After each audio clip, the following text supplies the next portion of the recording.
Very early in our relationship, we made a commitment to each other, and we even shared it publicly, that we are never going to fight. As you can imagine, this triggered some people. Like, there's no way. It's not going to happen. We got that a ton. But 8.5 months later, not a single fight. So how do we make that happen?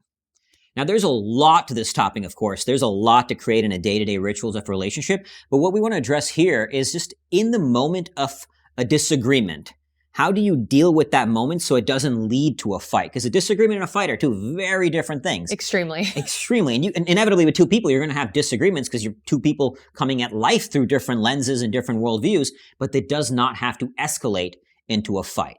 So how do you do that when you're in the midst of the disagreement? First step is mastery of your own emotional regulation.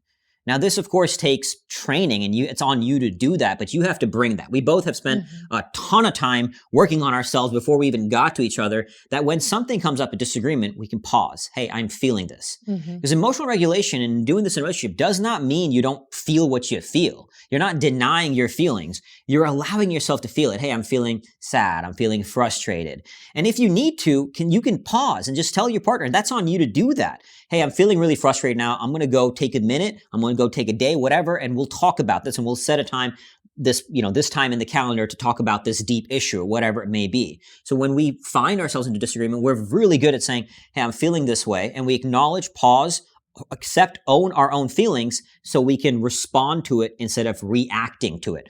Two very different things. So emotional regulation, that's the foundation. And then from that place, it's also about validating the other person's emotions and their feelings and not denying them as wrong. Often in conflicts, and I've heard when relationships done this, and I've done this in previous relationships when I wasn't as emotionally and mentally mature as I am now, is you say the other person is wrong for feeling how they're feeling because you believe you're right in this thing, so you shouldn't feel that way. What's wrong with you?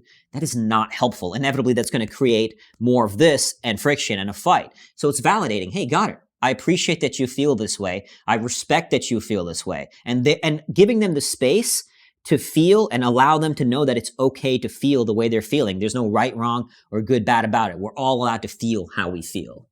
Absolutely. And the final piece to that, in this time of disagreement is really to approach things as a team. If you can come at it from the lens of it's you and me versus the issue versus you and me, that is going to make a world of a difference. But to be able to do that too, you also have to be willing to take feedback and recognize that feedback is not a personal attack.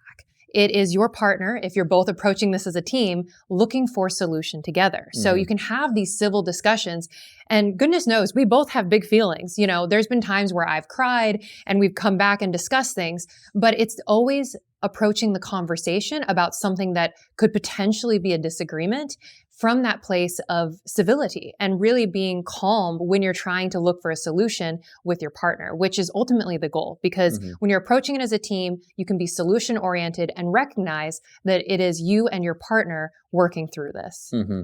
And again, we're going to do more building on this because there's a lot to create a conflict-free relationship. It's a huge topic, but this is just to give you some tools when you're in the midst of a disagreement, is emotional regulation, validating the other person's feeling, approaching as a team. And so that means each person being willing to take feedback and say, hey, this is how I think would be a better way to approach it for you. And you can say, oh, got it. Thank you for the feedback. I'm willing to hear that. I'll make the necessary changes. And we both have done that tremendously consistently throughout our relationship so that when an issue comes up, it's us versus the issue. And so we're willing to grow and improve to handle the issue, not us versus each other.